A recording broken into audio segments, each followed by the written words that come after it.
On est à Paris et aujourd'hui je vais fumer chez un humoriste. Vous avez été nombreux en DM à me dire ouais, il faut absolument que tu fumes avec lui. Du coup je suis allé dans ses DM et en fait il m'a écrit quand il était gamin. Et là je me suis dit c'est quoi ce délire de ouf. Il est rentré dans mon esprit. Il s'appelle Hugo Levent. Il est en train de cartonner en ce moment. J'irais bien fumer chez lui.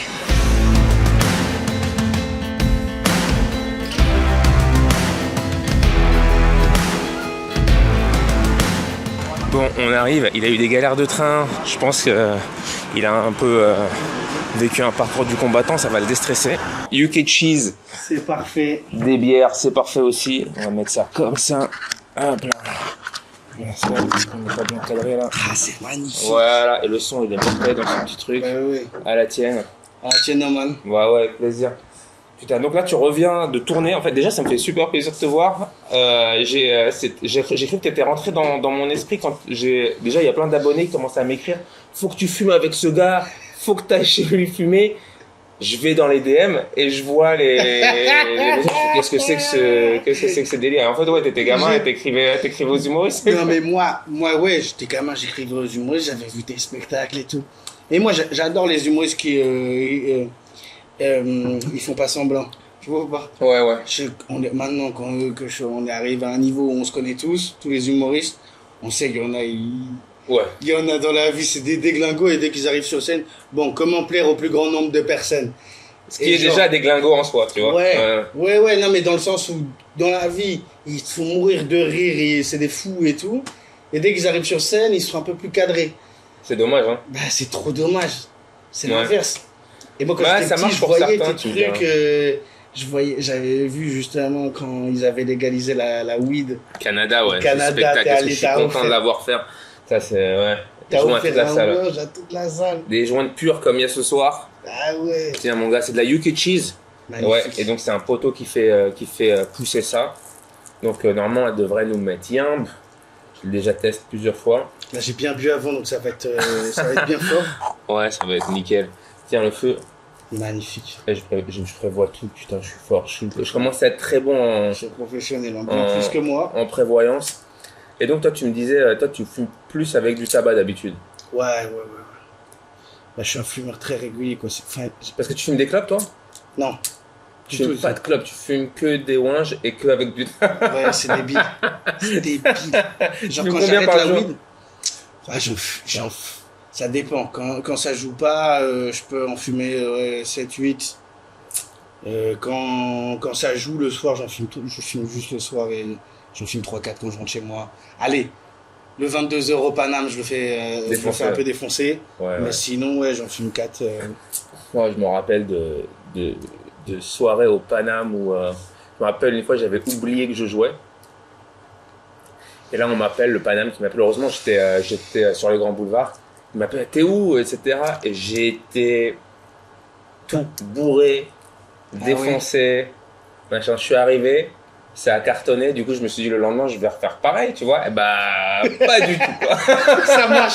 Des fois Dieu il te laisse une chance comme ça. Ouais. Il te laisse Mais mon gars, ça a tellement cartonné et je me dis mais c'est ça le secret, je vais me défoncer la gueule. Et bah, pas du tout, non, c'est pas une bonne idée. Mais le Paname 23h, c'est tu lances une pièce, soit tu les as et tu fais le fou et ils t'adorent, soit ils peuvent te faire comprendre que t'es la pire merde alors que ça fait 10 ans que tu fais ça. Ouais, à un moment donné, comme tu dis, faut être un minimum professionnel, mais je crois que j'ai fait dans tous les états du stand-up. T'as fait sous champi? J'ai fait sous champi plusieurs fois, sous LSD même, j'ai déjà raconté, mais j'ai fait une scène quand je suis arrivé aux États-Unis. Je cherchais absolument à faire des plateaux et je suis arrivé, c'était le Covid. Donc j'ai un pote, il m'a dit il y a des plateaux à Vegas, j'ai un pote, il fait des plateaux, viens je te le présente. Il s'appelle le Psychedelic Show. Si un jour tu viens aux États-Unis, je pourrais te présenter ce gars-là, il s'appelle Tom Bomb. Et il fait venir les humoristes à 19h, le show commence à 20h. 19h pour... en plus le mot en anglais, il fait you got a dose. Et tu sais, moi ça fait overdose. C'était dans ma tête, tu vois, you got a dose. J'avais jamais pris de LSD de ma vie. Je parlais pas encore bien en anglais à ce moment-là, donc tu vois, ça m'a mis déjà dans un truc, j'ai pas du tout géré le truc. J'ai un point en plus que les autres, quoi, à gérer. Ah ouais, non, j'ai pas du tout géré ça, quoi, mais le public, il est au courant, donc ça te met déjà dans une... Ouais. Dans un truc. Ouais, j'aime bien. J'ai fait en France sous champi. Ah ouais, t'avais pris combien? Alors, combien, je sais pas exactement la dose. Mais on a fait un spectacle avec un autre gars, Maxime Sopin, qui s'appelle de Nantes. Ouais. Et on a joué dans son appartement devant 40 personnes. On avait dit à l'avance, on avait fait de la promo et tout. C'est super. Au mode omelette aux champignons. Réservation que par message. Les gens, ils sont venus, ils ont vu un spectacle de 2 heures. On a fait 2 heures que de l'impro. Génial. Où on se racontait des anecdotes et tout. Puis moi, sur les 2 heures, il y a bien 30 minutes où je suis parti sur un tapis. Ah ouais. Ah, moi, je me suis allongé sur scène sous champi. Ah ouais? Bah déjà, je sais pas, toi, t'as réussi. Moi, j'ai pas fait du tout les vannes que j'avais programmées déjà. Ça sert à rien. Du coup, à un moment donné, j'ai raconté un truc. Ah putain, je pouvais plus tenir debout. J'ai commencé par m'asseoir, puis je me suis allongé en position fœtus. Et j'ai fait mon passage comme ça. Ah, ça peut vite. En vrai, c'est cool que vous l'ayez fait. Encore mieux de le faire dans un appartement, ça défonce. Ouais, on avait fait une petite déco et tout, mais du coup, moi, je suis parti dans les déco, moi. C'était filmé ça, t'as capté? Ouais, je n'ai jamais osé le revoir. C'est des trucs, t'as envie de les vivre, tu le fais pour rigoler et tout, mais c'est une expérience. Hein. Parce que déjà bourré, j'ai fait ça là, ce week-end. En fait, c'est horrible quand t'es humoriste et que tu te bourres la gueule dans un comédie club. Il y a toujours un 23h où on essaye de te chauffer, t'y vas et Ça te défonce. Ça sert à rien. Ouais. Je me suis. C'est dur de. Moi, j'ai appris à pas boire. J'ai appris à faire des jours sans alcool. Parce que c'est gratuit. T'arrives, t'es à l'aise, ça enchaîne. Et ça enchaîne. Ouais, le Comedy Club, c'est un vrai. Mais je sais pas pourquoi j'adore. Moi, aux États-Unis, ils appellent ça les dive bars. C'est pas des comedy clubs, c'est des bars de pochetrons, en fait, tu vois. Et tu joues, tout le monde parle et tu dois aller choper, quoi. Et je pense que c'est mes plus belles expériences. C'est dur parfois, mais qu'est-ce que j'aime. Je sais pas pourquoi évidemment, le but, c'est de faire des grandes salles et machin. Mais je me suis toujours dit, si un jour vraiment ça cartonne et je commence à enchaîner des zéniths, admettons, j'irai toujours dans des dive bars ou des petits trucs. Ouais, j'aime vraiment ça. Parce que nous, en France, on dit que c'était horrible. Le public qui était horrible. Et le public qui parle pas, quoi. Si tu me dis que là, aux États-Unis, parce qu'on les voit, ces captations où tu vois des impros postés par des stand-uppers un peu plus débutants qui sont dans des endroits où les gens parlent. Et nous, en France, ouais. On joue pas si les gens parlent. Ouais. Il y a beaucoup de choses comme ça où on refuse que les gens mangent aussi. Je suis allé ouais, nous, ils s'en battent les couilles. Mais même au Comedy Cellar, ça bouffe, tu vois ce que je veux dire? Ouais. Au Comedy Cellar, ils commandent des wings. Oui. Et la serveuse, au début, c'est un truc à prendre parce que la serveuse était au premier rang. Le premier rang est là, la serveuse, elle passe. Par contre, il n'y a pas de monnaie, il n'y a pas de pièces, il n'y a pas de ça. Aux États-Unis, et c'est trop bizarre quand t'as pas l'habitude, tu donnes ta carte au début, ils gardent ta carte tout le long, et tu récupères ta carte à la fin. Il n'y a pas d'échange de job. Et te l'amènent. Et ils font le paiement sans contact ou ils attendent que tu Non, ouais, c'est à la fin. Tu payes tout à la fin. Tu commandes ce que tu veux, ils ont ta carte de toute manière. Même si tu te barres, ils vont t'encaisser. Ils ont ta carte. Ok, d'accord. Donc il y a ça. Et puis ils te disent aussi aux États-Unis, tu vends de l'alcool en fait. T'es un humoriste, tu vends de l'alcool. Ou de la weed, j'ai joué dans pas mal de dispensaires. Ah ouais. Ouais, il y a des shots de weed, 5 mg, 10 mg, 25 mg. Allez. Mais c'est super dangereux ça, parce que l'alcool ça attaque vite, alors que la weed, ça t'attaque 2 heures après. C'est quoi, c'est souvent du space cake du coup de tout. Je te dis, c'est des shots, c'est comme des vrais shots d'alcool quoi. C'est comme des petits verres. Non, et tu bois, et ouais. Tu bois d'un coup, ouais, et dedans en fait c'est du THC quoi. Non. C'est génial. Ouais, y a ça. Je savais même pas que ça existait ça. Ouais, ils font des cocktails. Maintenant, tu as des sirops sucrés au THC, donc ils font des cocktails avec ça. Ils font whisky sour. Ça, c'est interdit par exemple, mais tu le fais à la maison quoi. Mais non. Ouais. Je savais même pas on pouvait faire ça avec la weed. Enfin, j'ai fait un sale rêve quand j'ai fait ça. Ouais. Ouais, c'est dommage en France parce que maintenant ils sont sur. Tu connais les Puffco? C'est des dabs électroniques. T'as une pipe. Ça ressemble vraiment à une pipe super stylée. Oui. Et c'est tout électronique à l'intérieur. Ça chauffe. Ça chauffe. Ouais. Tu choisis ta température.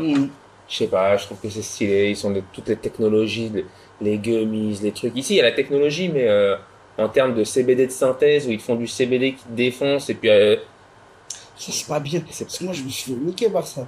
Justement, à un moment, j'ai voulu arrêter la weed. Je me suis dit, vas-y, je vais mettre au THC, au CBD. CBD. Et en arrivant là-bas, le mec, il me propose une molécule H2O, je sais pas quoi. Ouais. Je suis resté bloqué 4 heures.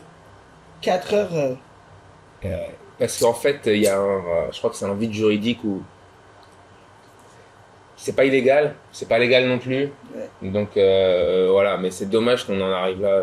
Et c'est que chaque année, en fait, il y a des gars qui inventent des nouvelles molécules Ouais, et qui finissent par se faire interdire parce que défonce, quoi. Toi, tu montes, tu arrives à jouer fonce D. Ouais, mais c'est ça le danger, quoi.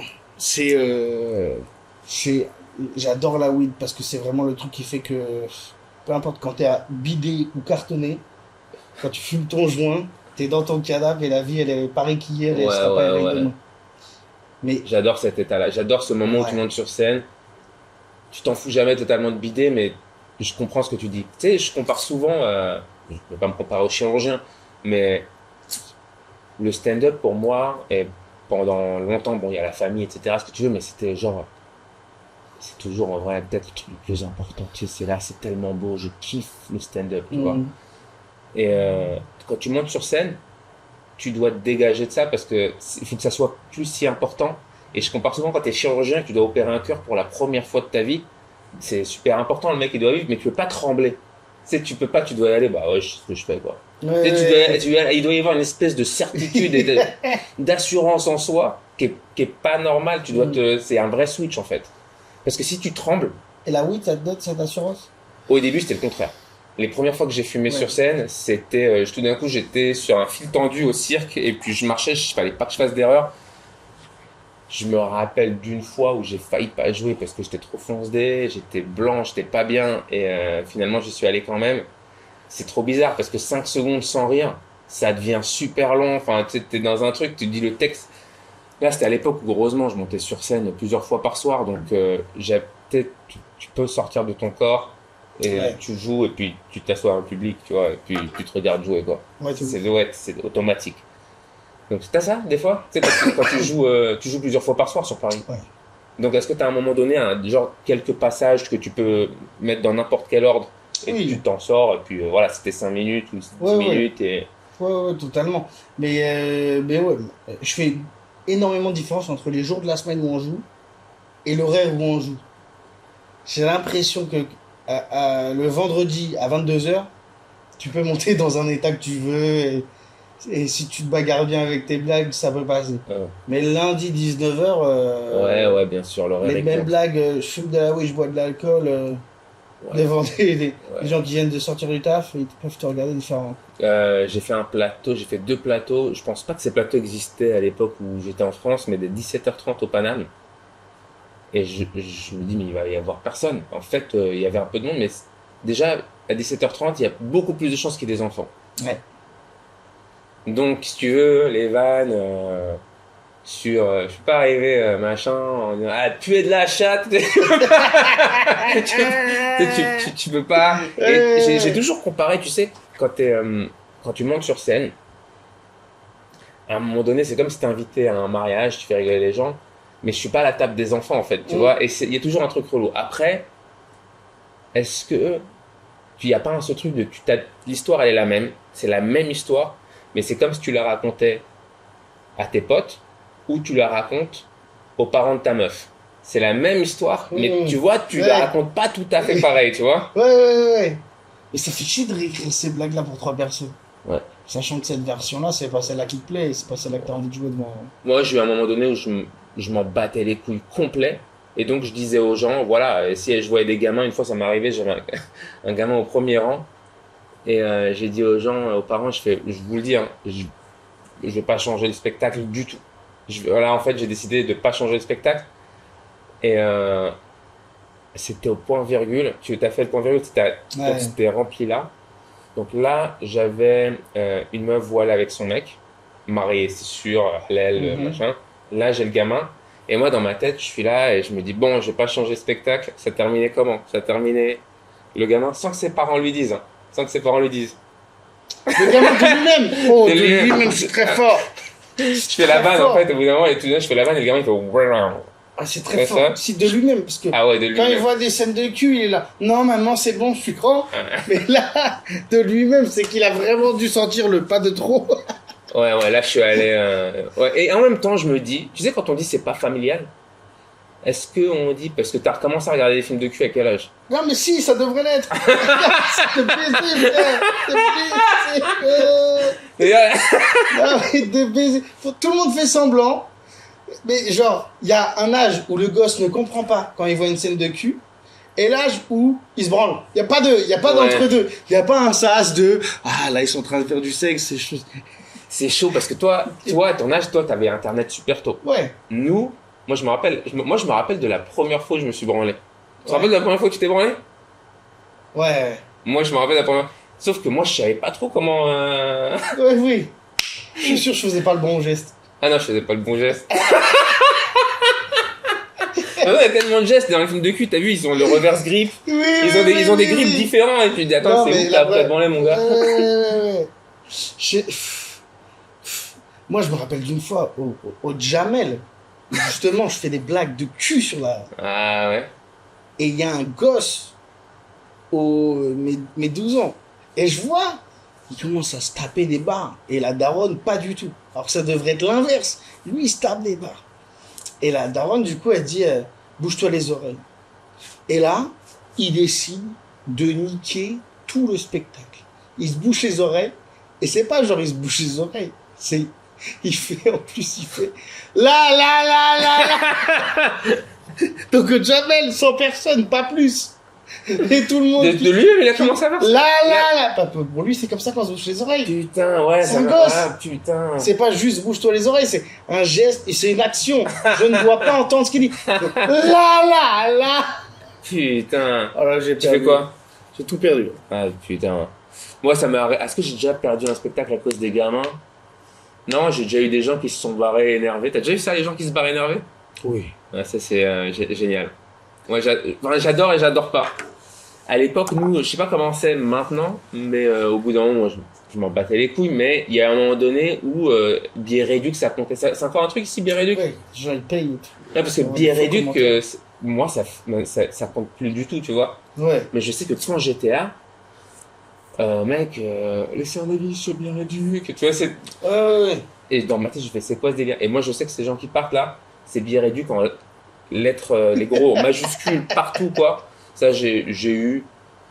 Après, j'avais une vanne justement qui était très cul et en général, au début de l'écriture du spectacle, elle était à la fin parce que je me dis, c'est bon, les gens, ils ont compris qui j'étais, je peux balancer des vannes de cul.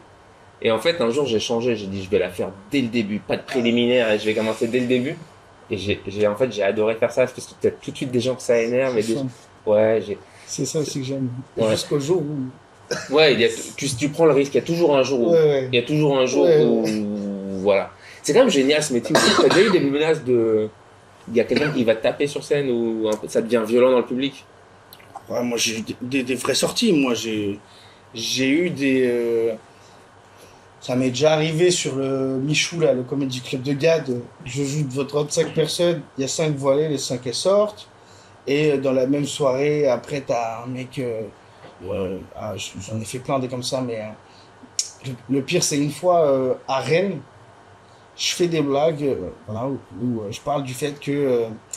De ce que c'est d'être migrant, quoi. Je dis, ouais, mais. Je parle du fait de je défends les migrants, quoi, dans mon sketch. Et il y a une meuf, elle fait non mais c'est vrai, les migrants, de toute façon, c'est eux, ils ont violé ma copine. Putain. Elle me dit ça, c'est les migrants, ils ont violé ma copine. Et moi je me souviens même plus de ce que je disais avant parce que j'étais chaud sur le moment. J'ai arrêté de faire ce sketch. Ça m'a. Arrête, sérieux? Non mais le moment elle s'est levée en pleurant, elle est sortie. Je devais faire 30 minutes. J'étais à 10. Et j'avais 21 ans. Ah ouais, en plus, ouais, là, t'es. Ouais. Et puis moi, je sais d'où vient mon père et tout. Mais ça te dit pas, par exemple, pas d'arrêter de le faire, mais de te dire, voilà, si j'ai ça qui se passe. Si, ça a changé des trucs dans ma manière d'écrire. Ouais, je sais que cette blague-là, je crois que c'était, genre, je l'ai testé, c'était vraiment de l'essai. Et ouais. Dès le début, je vivais ça. Parce que moi, j'ai pas débuté à Paris. Moi, j'ai débuté en Bretagne, puis après à Nantes. Et du coup, on allait jouer en Vendée, Rennes. Nantes, ça joue bien, non? Ouais. Nantes, c'est... Ouais. Mais on joue la plupart du temps en dehors de Nantes, pour pouvoir en vivre. On va jouer dans un bar qui nous paye un cachet, et puis un autre chaque soir. Ouais. On joue 2-3 sessions dans des bars, dans des villes paumées. Et ça qui nous permet d'en vivre, quoi. Mais sinon, on peut pas vivre, parce qu'il peut pas y avoir 5 comédie clubs dans Nantes, tu vois. Déjà, ça tue que vous puissiez en vivre déjà en Bretagne. Il y a quelques années, tu étais obligé d'aller à Paris ou Marseille, quoi. Ouais. Ouais, là, ça commence à... Mais là, c'est un truc de ouf, quoi. Ah, ça s'est développé, là, récemment. Ouais. C'est bien. Ça tue. Et puis, maintenant, il y a aussi Instagram à fond, où c'est devenu un comédie club en soi. Ouais. Instagram, tu vois, c'est devenu un vrai comédie club. Et c'est mortel. Franchement, je me dis... d'ailleurs, là, tu me disais en DM... t'étais parti. Ah ouais, c'est pas ça. Là, t'es parti faire une tournée. Ouais. Avec des potes. Ouais. Donc, sans, tu vois, moi je vais des tournées avec des potes, mais c'était encadré. Genre, on a fait la troupe du Jamel Comedy Club. On part encadré. Le fait que vous fassiez ça, juste vous, entre potes, vous êtes organisé comment? Je sais même pas. Ça. Comment vous êtes dit? Attends, on va tourner ensemble là. Moi, j'étais pas encore arrivé à Paris. C'était un groupe qui s'était formé l'année d'avant, que j'ai rejoint là cette année du coup.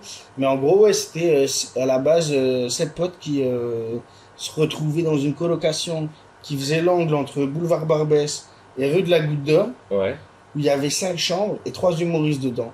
Et donc, du coup, tout le monde s'est rencontré et a commencé à venir faire la fête, à jouer à FIFA. C'est quoi ce truc? C'était des colocs en fait, ouais, c'est humoristes, ça. Et du coup, ils ont commencé à... Il y avait Yassir, Tom Baldetti et Henri Fexa, du coup. Et ces trois-là, ils étaient en coloc pendant un long moment. Il y avait eu Rodrigue aussi dans cette colocation avant. Et au bout d'un moment, à force d'être dans cet appart, à jouer à FIFA ensemble, à faire la fête ensemble, ils se sont dit, venez les gars, on part en vacances. Et pour se faire financer les vacances, on joue. Et du coup, là, ils se sont associés avec Affaires de Comédie, un petit tourneur dans la région sud-est. Et du coup, ils ont booké une dizaine de dates, pris une petite villa et on filme ça. Toi, tu les as rencontrés comment? Moi, c'était vraiment à force de... Yassir et Tom qui venaient beaucoup à Nantes pour jouer au début parce que quand t'étais pas encore confirmé à Paris, pour réussir à faire l'intermittence et à jouer suffisamment, tu devais aller dans les autres villes, quoi. Donc beaucoup, on les a rencontrés comme ça. Et du coup, quand nous, on est arrivé à Paris, comme on les avait logés beaucoup avant, on allait directement chez eux, donc direct, on était potes, quoi. C'était mes premiers potes de Paris, des gars que j'ai logés auparavant, que je connaissais pas du tout. Ils me disaient, salut, je suis humoriste parisien, je veux venir jouer à Nantes, comment je fais? Je sais qu'on peut souvent dormir chez vous, c'est possible. Nous, à Nantes, on avait des appartements de 600 balles, 100 mètres carrés. On logeait tout le monde, tu vois. C'est presque aux États-Unis, c'est comme ça. Quand je vais jouer à Vegas, ouais, parce qu'en fait, on paye. Alors, tu vois, ce qui est bien de repartir, pas en mode. Tu vois, on m'a proposé une fois le Comedy Store, je suis allé, et en fait, tu mets ton nom dans un chapeau et il tire ton nom au hasard. Et un jour, moi, je vais plusieurs fois et mon nom, il sort jamais, tu vois. Et j'ai un pote et je lui dis, purée, Comedy Store et tout, machin, j'aime pas demander, mais c'est pour le délire. Il m'avait déjà vu jouer à Paris, c'était un Américain. Et vas-y, je te mets dans le plateau là, tu vas jouer. J'arrive et là, il me dit, ouais, faut mettre ton nom dans le chapeau. Je fais, ouais, mon pote, c'est machin. Il m'a dit, il fait, ouais, je sais, t'inquiète, mets ton nom dans le chapeau. Et là, j'ai eu un retour j'ai fait, putain, c'est rigged, quoi, comment on dit, c'est de la triche en fait. Et là, ça m'a dégoûté. Là, à ce moment-là, ça m'a dégoûté. Et du coup, je me suis dit, c'est pas grave, je vais refaire tous les open mic normal, je vais voir comment ça se passe. À quel moment c'est devenu de la triche? Du coup, j'ai pas compris. Parce que je me dis, en fait, je savais que mon nom, il allait sortir au hasard, en fait. Tu vois, ils font genre, mon nom, il sort, mais en fait, c'est parce que je connais le gars, et en fait, je me dis, mais combien de fois je suis pas passé? Parce que toutes les fois où je suis arrivé avant, je suis pas passé. Et je me dis, combien de fois je suis pas passé? Parce qu'ils avaient triché comme ça. Parce qu'ils avaient triché comme ça. Et ça m'a foutu la haine. La haine. Et du coup, je me suis dit, vas-y, nique sa mère, ça. Nique sa mère, je pars. En plus, ils veulent que tu restes au Comedy Store, tu dois parler à tout le monde, donc il y a un coin. Mec, la première fois que je suis allé, attends, mais la première fois que je joue au Comedy Store pour m'inscrire, tu vois, on m'a dit ouais les comiques s'inscrivent, donc je vais pour m'inscrire quoi. Je vois une file et du coup, moi je me dis c'est les gens qui viennent au spectacle et puis je commence à dire non mais je veux pour l'open mic, il faut ouais, faire la file. Puis je leur explique, je dis non mais je suis pas un spectateur, je viens pour l'open mic. Ouais, c'est la file Ah ouais. pour jouer à l'open mic. C'était comme un public en fait. J'ai dit c'est quoi, on met tous notre nom, tous. Et tac, il sort, c'est un délire. Donc là, j'ai fait des plateaux 5 dollars les 5 minutes. Tu payes, c'est toi qui payes, c'est le monde inversé. C'est l'humoriste qui paye et les gens ils viennent gratuits. Oh, non, les gens ils payent même pas. Les gens ils payent pas, c'est toi Quoi qui payes 5 dollars pour C'est-à-dire jouer que 5 moi, je minutes, viens, je 10 dollars les je paye 10. pas, c'est toi qui paye. Ouais. Ouais, un délire. Là, je fais, waouh, c'est chaud. Mais c'est à ce plateau-là, il y a un mec, une fois, qui me fait, ouais, j'ai un plateau, si tu veux venir, viens jouer. Là, tu commences à discuter. Donc, c'est des trucs comme ça. Et puis après, bah, tu connais tous les humoristes. Et en fait, il n'y a pas de cachet, il n'y a pas d'intermittence, il n'y a pas, il faut l'URSSAF. Il n'y a pas de, est-ce que tu as la patente pour faire des spectacles? C'est n'importe qui peut faire n'importe quoi dans son bar. C'est pour ça qu'il n'y a pas de show un peu relou aussi. C'est que eux, n'importe qui peut sortir un spectacle. N'importe qui, il a un bar, il fait un show. Donc, il y a des shows partout. Et alors à Vegas, laisse tomber, c'est des machines à sous, des shows, des gens drogués, machin, c'est Las Vegas, c'est ouf. Et maintenant je connais des gens, je connais tellement d'humoristes sur Las Vegas, chaque fois que je joue à Las Vegas, genre j'ai sur le stream quoi, je dors au bon endroit. Non, franchement ça se tue. Tout le monde loge tout le monde en fait. Ouais, c'est ça qui est cool. Et il y a une bonne ambiance. Bah, après c'est comme partout. Toi t'as choisi Las Vegas ou quoi? Moi Las Vegas c'est là où j'ai commencé à jouer souvent parce que pendant le Covid, il y avait plus de shows. C'était rare. À Los Angeles, il y avait des shows à Orange County, qui est un peu. Ça a commencé beaucoup à jouer en fait pour jouer, pour jouer pendant le Covid. Fallait aller dans des États pro-Trump en fait. Ah ouais, d'accord. Du coup, je me suis mis en danger de ouf, mec. Parce que c'était eux qui, tu vois, eux, ils étaient en mode non, nique sa mère Biden, on se met pas de masque, et tu vois. Et donc, mec, je me retrouve dans des situations de danger infernal, quoi. Je me retrouve en Arizona où ils ont tous les guns. Tu sais, ils ont tous les guns. J'arrive, imagine, c'est Biden le président. On me dit, il y a un plateau, là, là, là. Biden, il est président. J'arrive dans le bar où il y a le show. Déjà, il y a des posters de Trump partout dans le c'est un Des posters? Des posters, un sanctuaire de Trump, tu vois. Au-dessus du bar, il y a les télés, tu sais, il y a le sport. Là, il y avait que des combats de boxe à main nue. Mec, de sang et tout, tu vois. Non, mais non, c'est quel bar ça? Alors là-bas, ils appellent ça le bare knuckle fighting. Ils ont même une fucking fédération pour ça. Et c'est un sport là-bas. J'ai la version américaine de J'irai fumer chez vous. J'ai fumé avec le ancien champion du monde de combat de boxe à main nue, mec. Il est sorti, il a fait les couvertures des magazines pour avoir le bleu sur la gueule le plus énorme qu'ils aient jamais vu. La tête, elle est déformée, mon gars. Et il m'a expliqué, il faut faire gaffe à comment tu tapes le visage pour pas te casser la main. Quoi.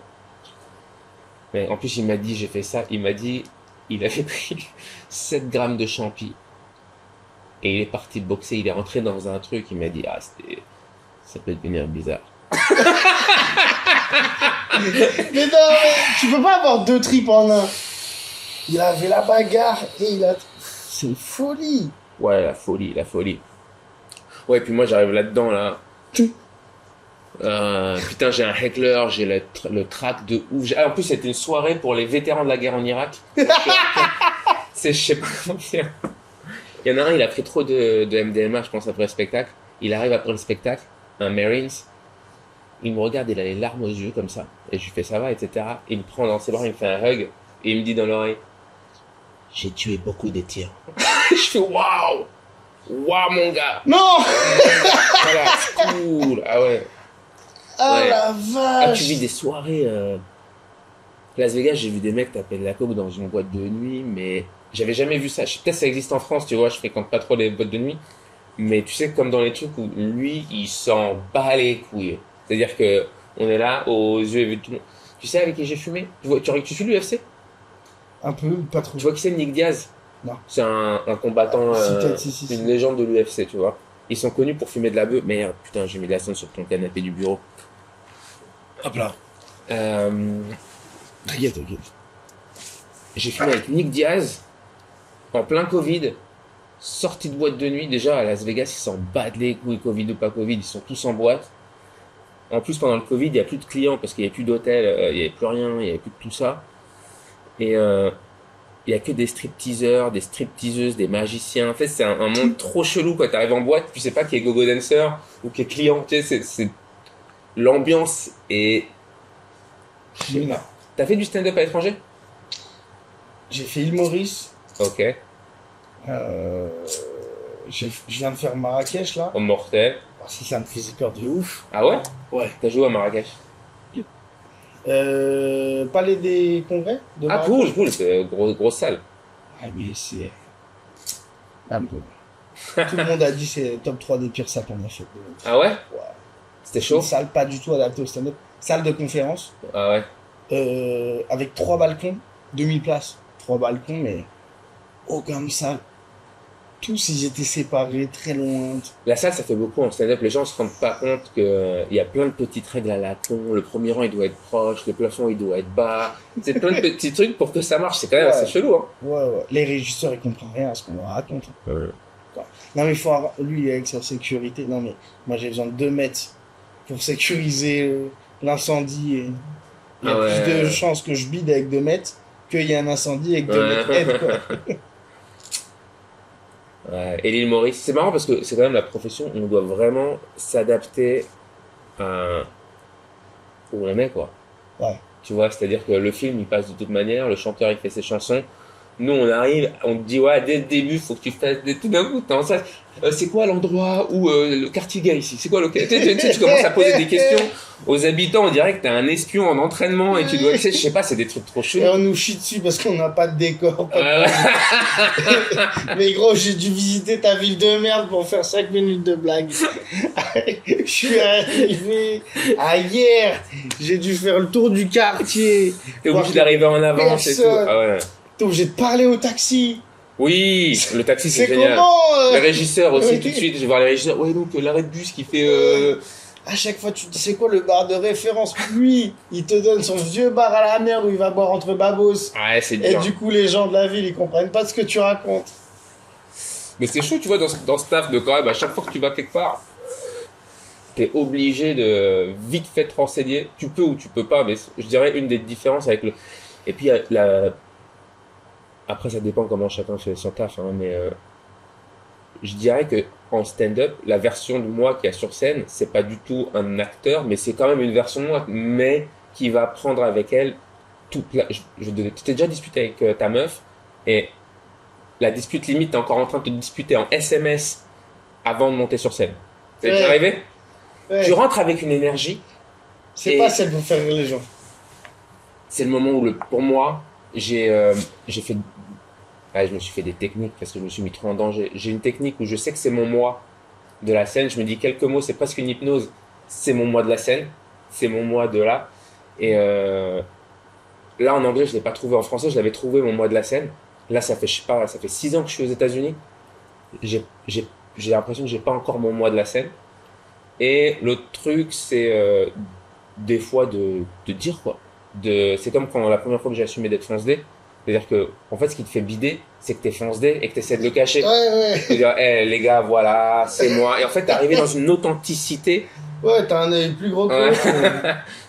Et donc aujourd'hui, j'ai fait une journée normale, beaucoup plus Ouais, tu deviens un robot. Ouais. Non, moi, je dis, voilà, je me suis pris la tête avec ma meuf. C'est le mois que vous allez avoir aujourd'hui, elle m'a cassé les couilles. Et puis, voilà, même des fois, il y a des trucs qui viennent de ça, tu vois. Ouais, de ouf. Et tu joues différemment quand t'es en France ou aux États-Unis? Pour l'instant, j'ai l'impression que je sais que mon anglais, il sera parfait comme je veux quand j'arriverai à être mon moi en français que je suis mon moi aux États-Unis. Tu vois, là, par exemple, je viens seulement de faire une page en anglais à Insta. J'avais pas, au début, je mélangeais les deux, etc. Et là, je me sens, d'ailleurs, j'ai commencé à faire un Jérémy Michel quand je suis arrivé, mon anglais était trop nul. Je suis fonce-dé, je parle anglais. T'as déjà parlé une autre langue? Fonce-dé. Bourré, c'est facile. Fonce-dé, c'est le Fonce-dé, c'est... Ouais. Si je dis de la merde. En plus, quand je me suis aperçu que une fois, j'étais dans une conversation juste après un spectacle. On avait fumé et tout, et je comprenais, c'était mon deuxième mois, un truc comme ça. humoristes et des gens avec les humoristes, une espèce de ronde là. Tout le monde parle et je comprends plus rien, je suis foncé, je comprends rien ce qu'ils disent. Ils rigolent, moi pour faire genre je rigole en même temps qu'eux, tu vois. Et voilà, et à un moment donné je me dis, imagine en fait là ils sont en train de dire, eh le mec regarde, il est complètement con, il comprend rien. Regarde, je vais rigoler, vous rigolez, il va rigoler, il sait même pas pourquoi. Vous êtes prêts? Je lui avais dit qu'on comprend rien de ce qu'on raconte. Et je commençais à me faire des trucs comme ça où j'étais pas bien, je regardais les gens. J'ai fait des mauvais délires. Je suis pas assez chaud pour parler anglais en fumant. La weed, c'est quand même un truc, tu sais jamais si ça te porte ou si ça. tu sais pas c'est laquelle que t'as fumé. Mais d'un joint à l'autre, hein. D'un joint à l'autre, tu sais pas si c'est. Celui de trop peut t'amener justement dans mieux. Et celui de pas assez peut t'amener à faire de la merde. C'est un équilibre, mon gars. Ça m'est arrivé aux gens, tu sais, quand les gens fument, moi dans les spectacles, j'en ai des joints, et tout le monde croit, c'est plus facile, ils donnent des joints. Non, moi je vois les gens, je vois les mecs qui font des bagues. Je les vois.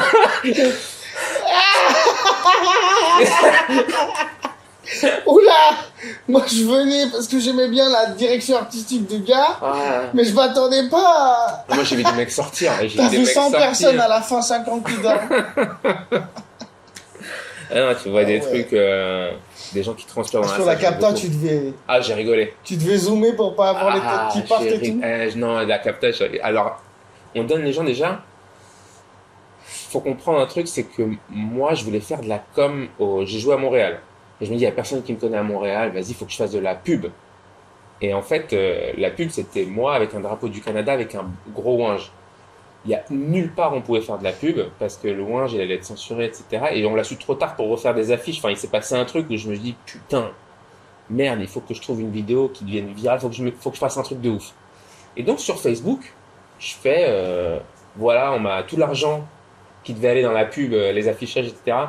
Je vais les mettre à acheter de la bœuf au Canada et je vais faire des ouinges, je vais distribuer à tout le monde qui viennent au spectacle. Et ils font une pub dans le 20 minutes du Canada pour dire ça, tu vois. Mais en fait, je croyais que tout le monde allait être au courant, mais en fait, non, il y a des gens qui sont venus qui n'étaient pas du tout au courant qu'on allait donner des gens. Je crois même la plupart des gens, je sais pas comment les gens sont venus. Donc je suis venu sur scène, déjà, il y a eu un truc, quand je suis venu rien que je suis venu avec le ouinge, j'ai senti la bonne vibe. Tu sais, j'ai senti une vibe, tu vois. Mais quand on a distribué les gens étaient comme des fous, je vois les trucs, et je vois une nana sur toute la capta. J'ai pas mis, mais putain, non, je sais même pas si je peux retrouver toutes les bandes. Il y a une nana qui regarde son joint et je la vois sur la capta, elle est là, elle fait non, je fume pas, le gars. Et à la fin du spectacle, on la voit faire, oh, puis merde. Tout le monde a l'air d'avoir passé un bon moment, il y a que moi qui me suis retenu. Je pense à la fin, le kebabier d'à côté, il a dû faire un super chiffre, quoi. Elle est sortie, elle avait la fonce d'arrêt. Ça part de la tête. Non, mais c'est... T'as marqué les gens, je pense, avec ce spectacle. Les gens, ils doivent encore t'en parler aujourd'hui. Ouais, ça c'était cool. Mais ils ont fait sauter. Putain, j'étais à 200 000 abonnés sur YouTube. Et ils m'ont pété la chaîne, quoi. Comme ça, en un jour. En fait, tu vois qui c'est, Douli? Ouais. On avait fait un J'irai fumer chez vous avec elle. Et un autre J'irai fumer chez vous. Bref, il y a genre, imagine, ça faisait 4 mois qu'on l'avait fait. Là, j'ai un message de YouTube qui me dit attention, cette vidéo, ça craint. 3 avertissements, on fait sauter la chaîne. Donc, j'enlève la vidéo, je fais ok, vas-y, pas de problème. Le lendemain, et on fait cette vidéo et cette vidéo-là aussi, avertissement numéro 2, avertissement numéro 3, ils me font sauter la chaîne. J'ai été dégoûté, putain, je venais de mettre le deuxième sans capote, je commençais à faire un peu de bénéf avec le YouTube, même si je m'étais toujours dit, c'est un truc que je veux pas que ce soit mon principal, que ce soit toujours la scène mon principal, tu vois, mais quand même, tu te dis, putain, ça commence à être un salaire, quoi, tu vois. Avoir un bon salaire de mettre tes trucs, quoi. Et là, ils me l'ont fait sauter, j'ai fait, ah putain, nique sa mère, c'est là que j'ai fait une chaîne que weed, que je monétise pas en fait. Ah, donc tu peux la faire sans monétiser. Je peux la faire parce qu'elle est des États-Unis, de Californie. Mais je peux pas quand même pas la monétiser. Ah ouais. Je peux quand même pas la monétiser. Et en vrai, je kiffe trop, franchement, je kiffe trop de rencontrer des gens en fumant un bédo. Ouais. Et donc je me dis putain, de toute manière c'est une bonne activité. C'est une bonne activité de vie. Donc là, c'est un hobby. La full perte là. Y a rien. 1 euro Walou. Bah écoute là, j'ai commencé à mettre les anciens épisodes. Là on a soit 75 ou 76 cet épisode, je sais même pas. Mais j'ai commencé à mettre les anciens épisodes sur Spotify. Et apparemment, sur Spotify, même si c'est weed ou pas weed, tu commences à monétiser. Là, je viens de commencer, mais je crois que c'est 1000 heures. Tu fais un podcast, toi? Non. Donc, ouais, c'est 1000 heures. Le truc, c'est bien de pas faire de podcast des fois, mais moi, c'est un truc que je kiffe. En fait, j'aimerais pas avoir la contrainte, tu vois. Ouais. Ça, c'est comme ceux qui font des. Tu fais des chroniques radio? Ouais. Ça, je me dis, franchement, ouais, ça, c'est la. C'est une pression. Ah ouais, quand t'as signé, c'est pour une année, quoi. Ah ouais, waouh. Tu sais que ça, j'avoue que ouais, mais après, ça te met dans un rythme de taf, donc ouais. T'as la pression. Mais je préfère faire mes trucs sur Insta sans pression. Et même si je dois faire un par jour. Si ça te permet de remplir. Ouais, exactement. Sans avoir été. Mais là, je le fais tellement franchement, je passe un meilleur moment qu'avec toutes les chroniques que j'ai fait de ma vie. Bah ouais, franchement. Oh là là, Radio Nova, pour 125 €. Ah ouais. Il y a des bids en 4K sur la chaîne de Radio Nova. C'est ça, putain, ouais. Ils font les 20 000 vues. Bah ouais, que des haters. Ouais, mais les gars. Après, les haters. Aussi, ça t'entraîne aussi des haters, tu t'en bats les couilles. Non. Tu vois ce que je veux dire, mais des fois, c'est violent. Mais les gens, vraiment, ils nous comparent à un spectacle abouti, quoi. Et quand tu fais de la chronique, ouais, c'est ça qui est dur. Après, dans le tas. Et je pense que les chroniques. Ouais, non. Faut pas que. En plus, t'as le risque. Non seulement t'as la. Parce que c'est très bien quand une vanne, elle est mal interprétée. Ouais. Tout d'un coup. Et nous, on n'a pas de retake. Hein. Ouais. Et toutes les semaines, pas de retake, 5 minutes, devant un public. C'est pas France Inter où de toute façon, t'as 3 mecs, 3 autres intermittents qui sont payés. Ouais. Ils ont des lignes, ils ont rigolé. Ouais. Ouais, c'est chaud l'exercice. Waouh. Le stress, juste. Ouais, mais c'est chaud. C'est excitant. C'est excitant. C'est excitant. En vrai, c'est ça, c'est que la chronique comme ça, papier avec 3 gars, je sais pas, mais si on me dit, ouais, c'est combien de temps ta chronique? C'est en vrai, c'est 3 minutes. C'est à 3 minutes. Une fois par semaine? Entre 3 et... Mais ouais, on déborde souvent à 5, 8. Ah ouais? Ouais. Et c'est pour YouTube. Ouais. Et attends, il te donne un thème ou tu es libre de choisir? Ouais. Moi, j'y vais au reportage. Tu choisis ce que tu veux, mais ça doit être de l'actu. Politisé, ouais. Ah ouais, ça doit être, ouais. Tu vas pas parler de ta tante, sauf si c'est politisé. Ouais. Pas fou. Je sais pas dire, ouais, y a un et attends, alors, vraie question. Un truc, parce que moi, tu vois, j'ai connu des humoristes de open mic, ils font de la radio, ou de la télé, ou certains sont des rostas, tu vois. Et tu peux voir une espèce d'évolution. Après, quand je vois les chroniques, je me fais, il est devenu super engagé, le gars, tu vois. Ouais. Et je me dis, comment ça vient? C'est que tu te dis, bon, maintenant, je vais enfin exprimer mes idées, nique sa mère. Ou est-ce que ça vient à force d'écrire des vannes sur la politique, tu commences à vraiment t'intéresser à la politique. Et en fait, t'es happé dans un truc qui, à la base, c'était même pas ton sujet de prédilection. Tu t'en battais les couilles parce que moi, j'y crois même plus, en fait. Franchement, pour moi, j'ai l'impression de voir des gangsters, frère. J'y crois plus du tout. C'est des mythos, des tueurs, c'est des Peaky Blinders. Même chose pour moi. Ouais. Et du coup, je me dis, t'es happé dans ce truc. Et d'un coup, tu t'y intéresses par la force des choses. C'est ça. Je sais pas, moi je pense que j'ai toujours, je pense que ça dépend de la manière d'écrire de l'humoriste. Il y a des gens, ils font juste de l'humour d'observation, ils écrivent en voyant des choses, d'autres ils font des blagues où ils racontent de leur vie, du storytelling. Et moi je sais que j'écris beaucoup avec le ventre, de ce qui m'énerve. Tu vas sur ce qui t'énerve? Ouais. Ok.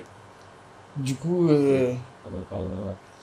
Ça avait Bill Burr, il écrit sur ce qui l'énerve. Ouais. Maniscalco, il a ce truc de... Il y a beaucoup d'humoristes sur les...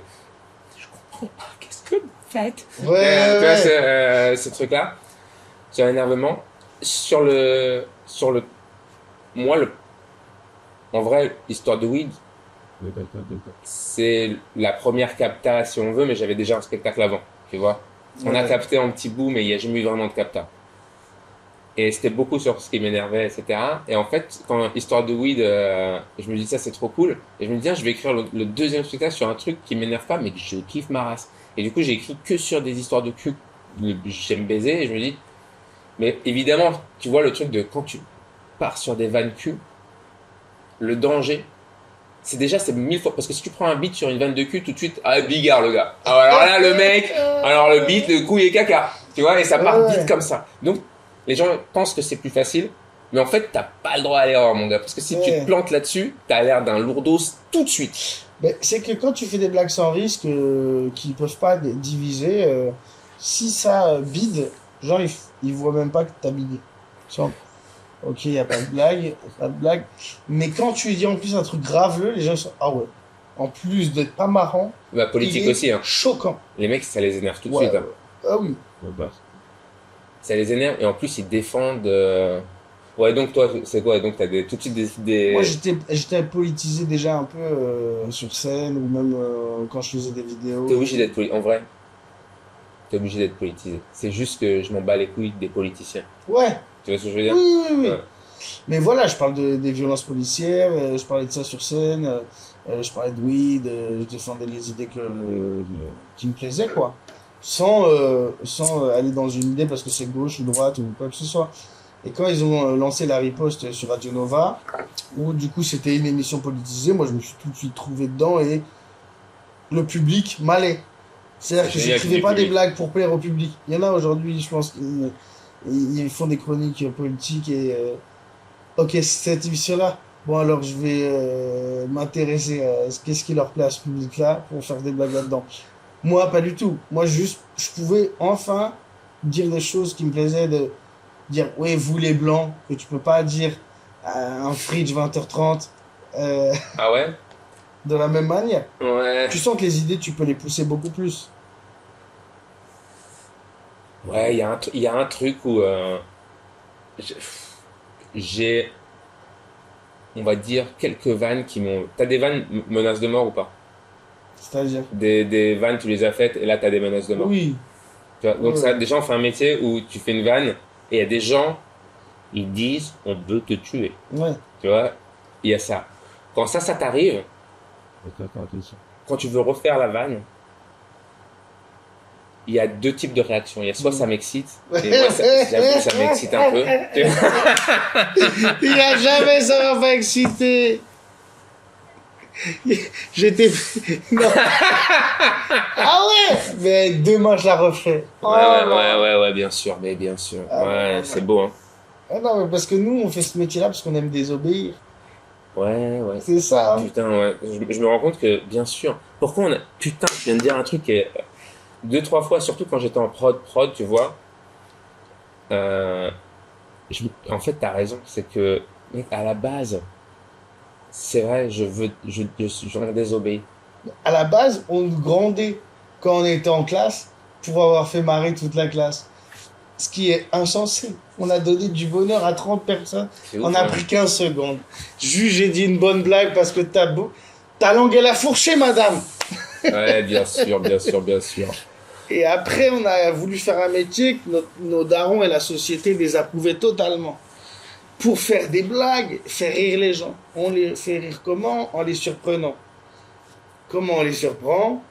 En n'allant pas dans leur sens. Ouais, bien sûr. Mais je pense que la désobéissance, elle est obligée. Je pense que chaque évolution de l'humanité, c'est parce qu'il y a des gens qui ont désobéi. Parce que la loi, elle est comme ça. Les femmes n'ont pas le droit de voter.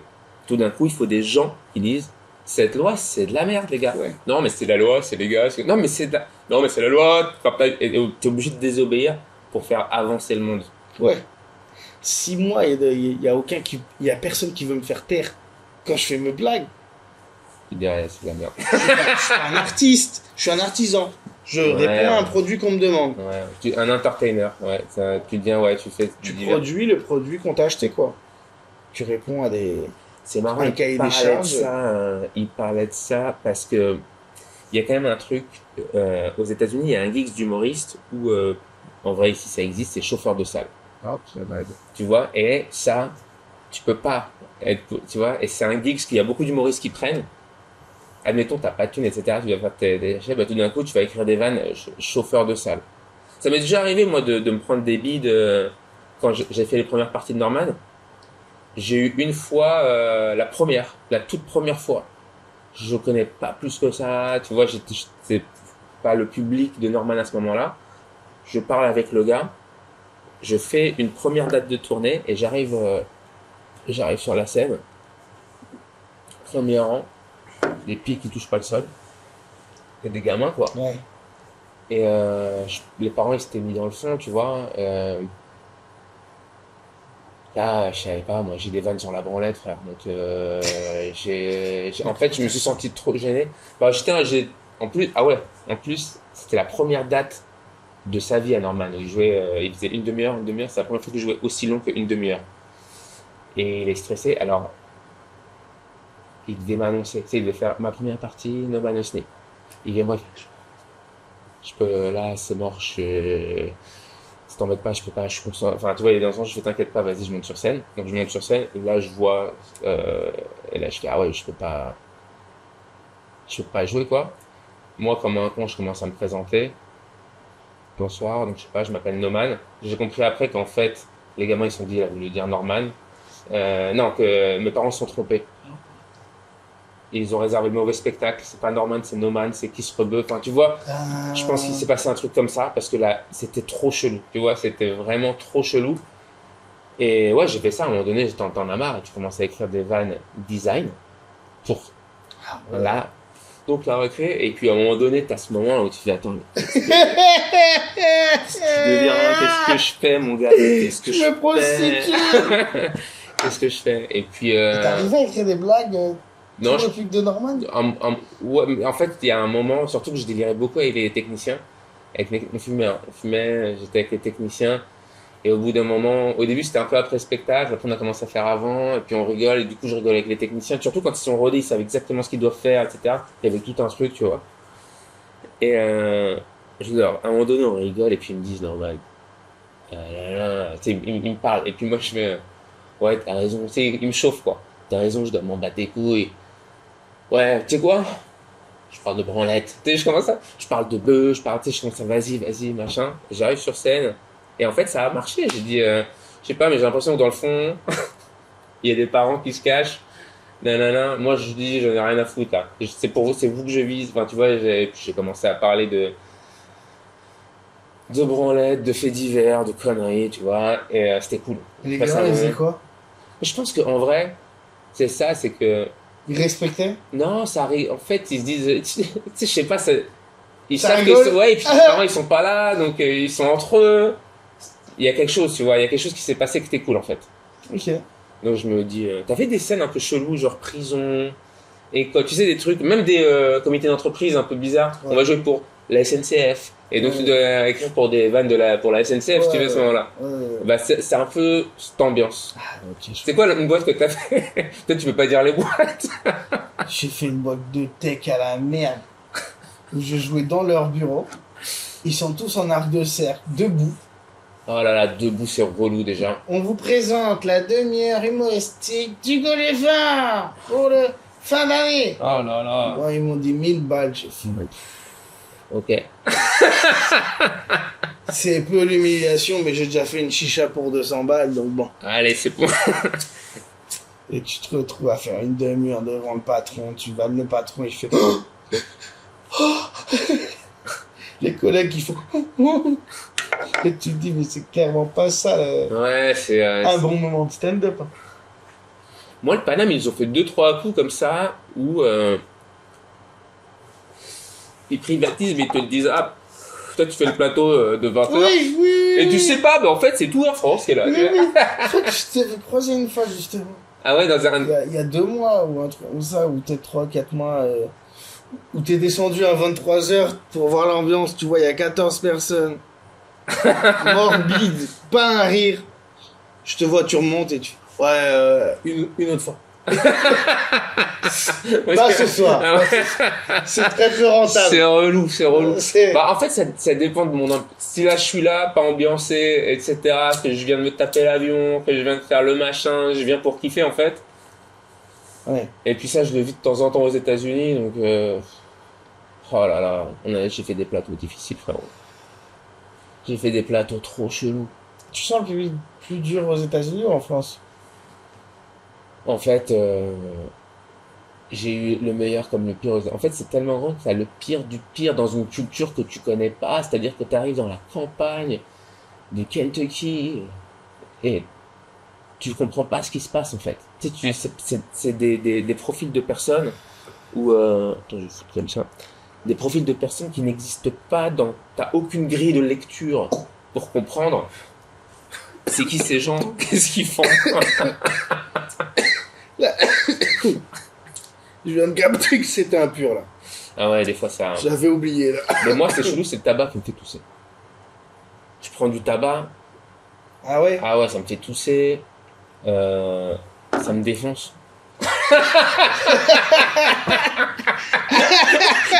moi, c'est la beufre. Je sais pas rentrer. Bah, fume des clopes alors. Fume des clopes. C'est le tabac qui me défonce. Bah, fume des clopes. Putain, non, le tabac, ça me fait tousser de ouf. Et tu sais, c'est une défense. Parce que toi, la nicotine, ça te fait plus rien. Moi, je pourrais pas fumer une clope et monter sur scène. Je serais. Quoi? Non mais. Quoi? J'ai jamais vu cette take-là. Jamais j'ai entendu cette take-là. Et moi, gros, si je bois un verre d'eau, je peux pas jouer. C'est dingue.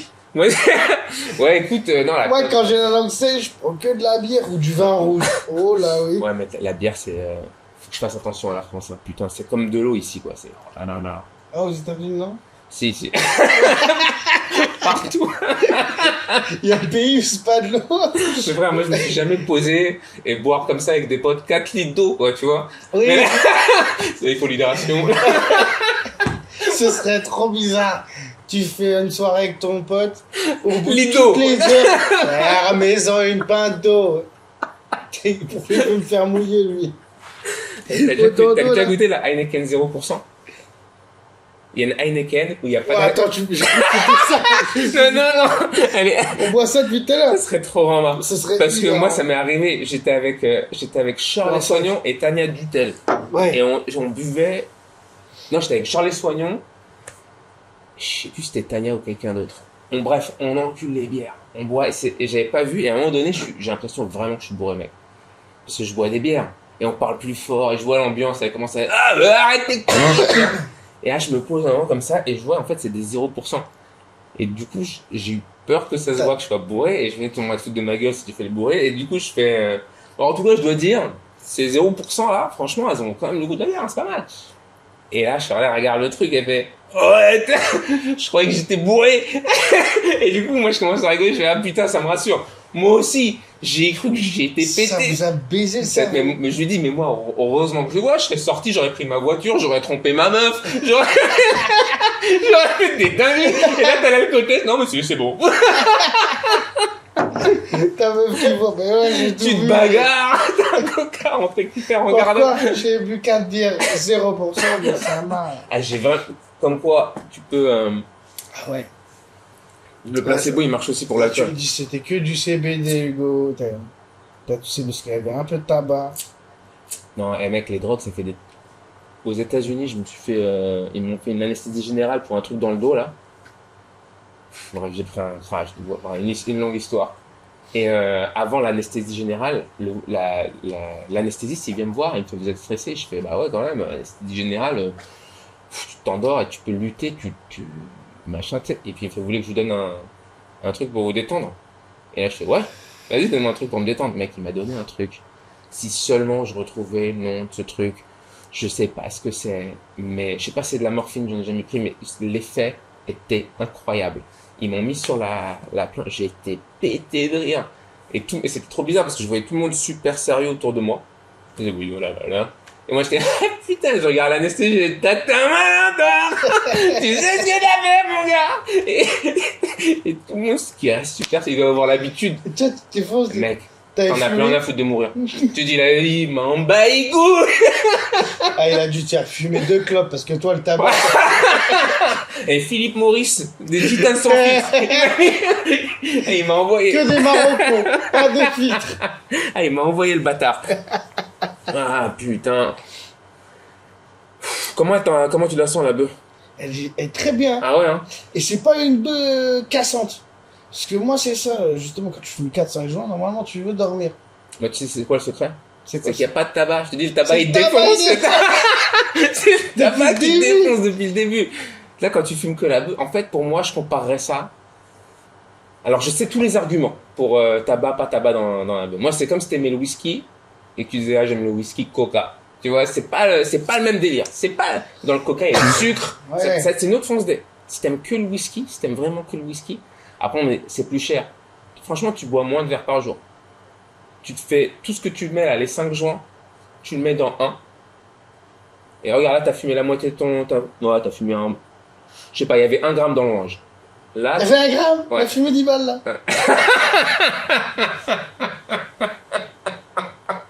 C'est fou comment ça, c'est le tabac qui te défonce. C'est fou comment est-ce qu'on donne beaucoup plus à l'alcool qu'on respecte la weed. Hein. Ouais. Parce qu'en alcool, là, en 3 heures, on peut très vite monter, quoi. Surtout avec la bière. Alors que là, juste 10 balles et on passe une meilleure soirée. Mais le problème, c'est que l'alcool, c'est 2, 3 soirs dans la semaine. Et puis l'alcool... Ouais, l'alcool, tu peux pas faire tous les jours.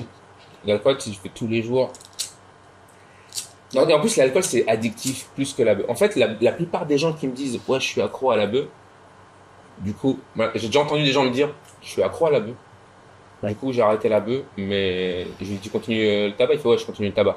J'ai peut-être que t'es accro au tabac, frère. Si tu me dis « J'étais trop accro à la beuh, donc j'ai mis de côté, mais je continue à fumer des clopes », c'est que t'as réussi à arrêter la beuh. C'est le tabac que t'arrives pas à arrêter. Donc, essaye de switcher pour voir, pendant 1 mois, pour voir ce que ça donne.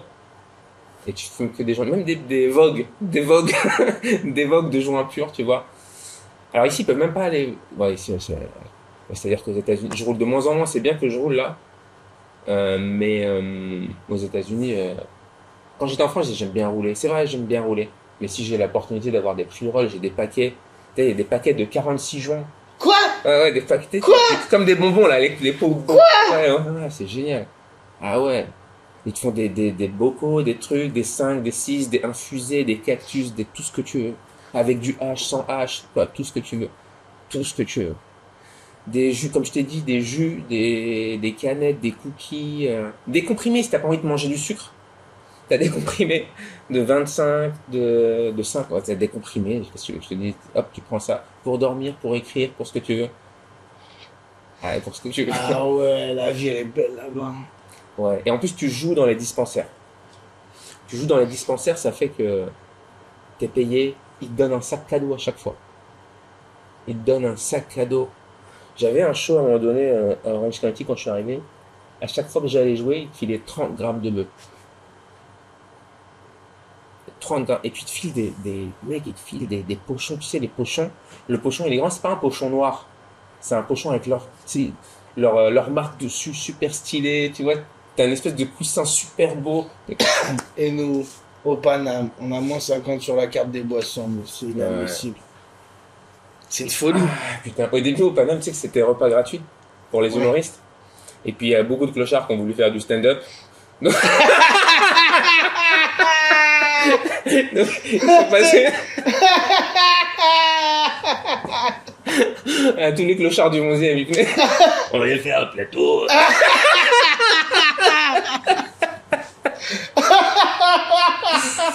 Et puis, ils ont mis fin à cette règle. J'ai commencé comme ça. C'est hilarant. Au tout début, il y avait un plat humoriste, c'est-à-dire qu'il y avait le plat qui était sur la carte, et à chaque fois, il y avait un plat que pour les humoristes. À un moment donné, Il était dégueulasse. ils les ont fait des trucs. Alors, je sais pas, peut-être il y a des gens qui aimaient bien, hein, mais une fois, je me rappelle, c'était mon dernier plat humoriste. À un moment, ils faisaient la soupe. Une soupe. Je sais pas, c'est une soupe à la moule. Je sais pas, c'était quoi. Je sais quoi ce truc, tu vois. Ouais, Gratos? Ouais, ça c'était gratos. Ah ouais, tu m'as dit, tu payes le plat artiste 10 balles. Et t'as un truc, c'est passé quoi. Mais tu reçois un truc à un moment donné, soupe à la moule. Yeah. Non, burger et tout. À un moment donné, j'étais super pote avec le cuistot Damien. Et mortel, ah là là. Lui, il était passionné. Avec lui, là, j'ai goûté plein de plats. Il s'amusait bien. Ouais. Ouais, en fait, même là, c'est quoi les plats au Paname? Ça change? Avant, ils changeaient tous les mois, tous les 3 mois. Ils ont le couscous, les pâtes, le double chemin. Demain, je mange au Paname. Demain midi, je me fais un déjeuner au Paname. Bah, le mieux, c'est le couscous, je crois. Ouais. Il est réputé pour ça. Ou le smash. Ouais, burger. Ouais, je vais aller sur un burger, je pense. Ouais. Toi, tu manges encore de la viande? Ouais. Moi aussi. Je me suis toujours dit, ça se trouve, tu sais, dans 3000 ans, les mœurs, elles vont changer. Tu vois, parce que, même pas 3000 ans, qu'est-ce que je raconte? Regarde, il y a combien de temps tu te dirais, il y a pas longtemps, les gars, ils pouvaient pas se marier. Et maintenant, bah, t'as des trans, t'as tout ce que tu veux, donc tu vois. Donc, ça se trouve, dans 20 ans, c'est interdit de manger de la viande. Ouais, ce serait bien. Ouais. Ils nous verront, les anciens mangeurs de viande, on serait déjà. Nos petits-enfants, ils auront honte de nous, mon grand-père. Ouais, tu laisses une génération, ils le prennent pour riche. Ouais. C'est possible. Putain, C'est les que mecs, nous, on a ils mangeaient été de la habitués viande, les depuis gars. l'enfance. Et nos grands-pères, je sais pas, mais nos grands-pères, ils mangeaient de la viande encore pire que nous. Genre, mon père, Ouais. par exemple, il mange la moelle. Tu sais, il suce l'os. Oui, La oui, moelle. oui, oui, Ça, oui. j'ai l'impression que notre Bon, génération. nous, les Asiates, on a Ah pris ouais. un peu plus l'eau. Même les nouvelles générations mangent de l'os, la moelle frissée. C'est au goûter. Parce que J'en ai l'Asie, on déjà mange pas bouffé. de. C'est bon, ça me fait chier. J'ai l'impression d'être un somme, mais c'est bon, j'ai par la viande. Est-ce que je crois qu'il y a un groupe sanguin qui peut pas se passer de viande? C'est peut-être possible. Moi, je suis O positif. Tu connais ton groupe sanguin? Non. Ouais, moi, je peux te donner et recevoir de tout le monde. Oui. Tu connais pas ton groupe sanguin? Putain, faut que tu connais son groupe sanguin. Toi, c'est quoi? C'est tes deux parents qui sont asiatiques? Mon père et moi-même. Breton. Donc, tu as bien eu une culture quand même très asiatique, bien ancrée Bah. de ton père, la bouffe et tout. Bah, disons que mes grands-parents vietnamiens, du côté de mon père, ils vivaient à 10 minutes de chez eux. Là où ceux de ma grand-mère, je vivais à 5 heures de chez eux. Donc j'étais ouais. vraiment tous Ouais, les ok. week-ends, dès qu'il y Ça avait tue. galère, les mercredis, Et ouais. le soir, ceux qui venaient me chercher, toujours je mangeais vietnamien, quoi, tout au long de mon enfance. C'est cool. T'as fait un gros truc de. Ouais, moi, je sais que mon père, il est tunisien. Les Tunisiens bédouins, tu sais, c'est pas les citadins, quoi. C'est la campagne. Quand j'avais 11 ans, il n'y avait pas d'eau courante. Les femmes, elles allaient au puits, tu vois, c'était cette ambiance-là, quoi. Et ouais, je vois, mon père, il peut manger. Je suis allé dans des marchés en Tunisie, mec, ils ont de la tête de mouton. Et tu vois des têtes de mouton les unes à côté des autres. Et bon, après, en France, c'est de la tête de bœuf, quoi. Mais là, tu vois, c'est bizarre, c'est au marché, quoi. C'est pas genre bouché, stérile, il fait un peu froid. C'est, ouais, tête de mouton! Et, tu vois, et mon père, il pouvait bouffer ça. Et une fois, ma grand-mère, Après, c'est redevenu à la mode, là. arrête. Sur Instagram et tout, Ah, les non, arrête. têtes de mouton, bouselouf. Mais arrête. C'est pas ça? C'est redevenu, ouais, mais attends, c'est redevenu un vrai truc, là, C'est redevenu un même truc, quoi. Tu vois des TikTok de mecs qui arrêtez le Tasti Crousti, là. En ce moment, la tendance, bougelouf. Bougelouf. Et tu vois, la Je sais plus tête, comment ça s'appelle. le la truc. tête de mouton Mais mec, sur du c'est riz quoi ce délire? avec des oignons frits. Ouais. Mon Bougelouf. père, il adorait ça, quoi. Et moi, c'est, waouh. Ah, mais moi, ça m'a donné envie avec toutes les vidéos TikTok. Ah ouais? Non, moi, ma mère, je pense qu'elle a fait un truc un peu sauvage avec moi. L'Aïd, tu vois, tu égorges le mouton. Et un jour, ma mère, elle a fait, tu sais quoi, on fait plaisir aux enfants. On avait une cour. Attends, on avait une cour, il y avait quel niveau, tu vois, on avait une cour. Et on est en banlieue parisienne, on était à Bois-Colombes. Et elle a commandé un boucher, on exécute le mouton dans la cour. Et du coup, bon, on est là, on était assis, moi et mon frère. On était gamins, mec. On était gamins. Le mouton, il était attaché comme ça. Et il était là, le boucher le pose. Et le boucher était je me rappelle d'un truc, c'est que le boucher était super souriant. Détail que j'apprendrai des années plus tard à Las Vegas, pourquoi il était aussi souriant. Il est super souriant, le truc. Le mouton, je te jure, à chaque fois, il était... Il nous faisait sursauter. Tu sais, c'était... Ouais, c'était pas réglé. Ouais, c'était pas arrivé, c'était là. Et donc, il était... Il nous faisait sursauter. Et là, ma mère a voulu ma mère, irakienne, elle voulait absolument qu'on regarde. Ah, moi, dans ma tête, je suis traumatisé. Je te dis. Elle arrive le boucher, super, ça allait, super souriant. Il te le coupe, le truc. Et on a des photos. Ma mère, elle a pris des photos de moi et mon frère. Attends. Avec l'œsophage. Déjà, j'étais étonné, l'œsophage, c'est dur, en fait. Donc, photo. Et après, on avait un mur blanc. Et on avait les mains pleines de sang. Et elle a voulu qu'on mette notre empreinte sur le mur blanc, ma mère. Donc, la main de mon frère, la main et ma main. Et tous les matins, j'allais à l'école et le mouton. Je repensais au mouton. C'est pas un truc de ouf. C'est un truc de ouf. Il y a pas longtemps, donc je suis à Vegas. Et je me disais, ouais, pour manger de la viande, peut-être il faut tuer une fois un animal et se dire, ok, je vais faire plus attention plutôt que de l'acheter sous vide d'air, tu vois. Et un jour, je suis à Vegas. Et je discute avec un mec de ça, quoi. C'est ça, en ce moment, c'est dans ma tête. Et le mec, il me dit, mais moi, je tue mes vaches, quoi. Et je lui dis, tu tues tes vaches. Il fait, ouais, je tue mes vaches. Il fait, tu veux m'apprendre? Il fait, ouais, je peux t'apprendre. Et je lui explique, il faut absolument que j'apprenne à le faire. Par contre, machin, il fait, et je lui dis, tu fais comment? Tu fais avec le truc, là? Il fait, non, ils ont un bolt, machin, il y a un nom pour ça. Et il fait, non, moi, j'égorge. Et je fais, ouais, comme ce que j'ai vu, quoi. Donc je fais, ah ouais, putain, et je commence à lui dire, ouais, mais attends, mec, je vais être stressé de ouf. Elle fait, ah, tu peux pas être stressé, il faut y aller en décontraction, sinon la vache, elle le sent. Et si la vache, elle le sent, la viande, elle est dégueulasse. Donc, tu dois aller tuer la vache, même si c'est ta première fois, tu peux pas te planter de niquer la vache, donc tu dois y aller. Et mec, si j'arrive à faire ça, pas besoin, les Oscars. J'ai acadé. Non mais mec, comment t'arriveras à Tu faire la masses, tu danses un peu. Ouais, danse un peu. Désolé Marguerite. 2 minutes de stand-up. Et là, c'est 2 vaches, elles vont brouter. Putain. Ah ouais. Tu pourrais tuer un animal. C'est le débat. C'est si tu peux pas tuer un animal, est-ce que tu mérites de le manger? Moi, je sais pas, tu vois, j'ai peur de me confronter à cette réalité, quoi. Ouais, c'est dur. Après... Moi, je suis allé pêcher, j'ai eu de la peine pour le verre sur le hameçon. Ouais. Et Bah oui. Ouais, je capte. Mais après... Moi, je téléphone tous les jours. Hein. Bah, tu me dis, fabriquer un téléphone pour téléphoner... Et ouais, bah ouais. Ouais. Même l'eau chaude, mec. Même l'eau Je suis un chaude. débilos, ça. Même l'eau Moi, chaude. c'est sûr que tu me laisses sur une île. Il y a des poules. Je sais pas, je les tue pas, c'est elle me tue. C'est sûr. Non, mais toi, tu fais rigoler les gens qui... Faudrait que j'essaye un coup quand même. Faudrait que je... Non, je sais pas si je peux faire ça, mais faut le faire. Après, faut te mettre dans un truc où t'as vraiment faim, à mon avis. Tu dois tuer pour manger. Ouais, mais ça va si c'est une poule. Mais si c'est un bœuf, Pourquoi pendant si c'est un tout, an c'est et demi, moi tu dois taper un bœuf. Ah ouais. Tu le mets au congélo et... Ouais, faut avoir un sacré Ouais, congélo. tu hein. fais des amis, Dans mon quoi. 30 ouais. Ouais, tu ramènes des amis. Tu fais pas de barbecue, hein, Et dans attends, le en 11e. plus, hein. tu peux pas le vendre. Alors, j'avais demandé... Ah ben ça me comme ça. J'avais demandé, en fait, je crois que tu peux pas le vendre à une boucherie. Il y a vraiment... Non. Même aux États-Unis, tu vois, il y a des codes, faut te mettre en tant que tueur de vache agréé, quoi. Oui, Évidemment. il faut la traçabilité de la viande. Tu peux pas chasser et vendre. Genre même un restaurateur, il peut pas pêcher et vendre le poisson qu'il a pêché. Et toi, si t'arrives au restaurateur avec ton poisson et tu dis, je te file 100 balles si tu me le cuisines. Ah, ça c'est bon. Moi, je prendrais pas le risque si j'étais restaurateur. Imagine, il meurt, le mec. Ouais. Non, je le ferais pas. Non, je le ferai pas non plus. Tu connais pas la recette, tu sais pas, il t'amène un truc. Maintenant, il y a ChatGPT. Tu fais une photo du poisson.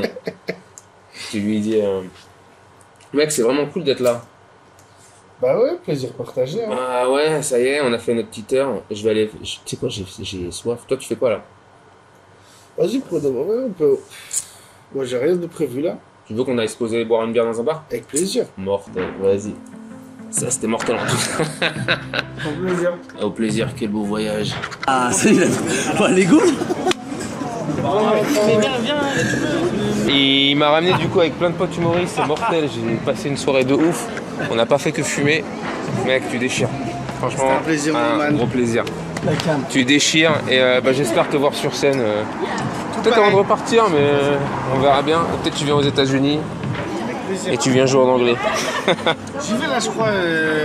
C'est Montréal, là, 16 au 28. Juillet? Tu vas à Montréal? Ouais. T'as la chance. Tu vas à Montréal du 16 au 28? Ouais. Et je vais pas aller faire Ouais, un show. Putain, moi j'arrive le 7 août quoi. On va se rater.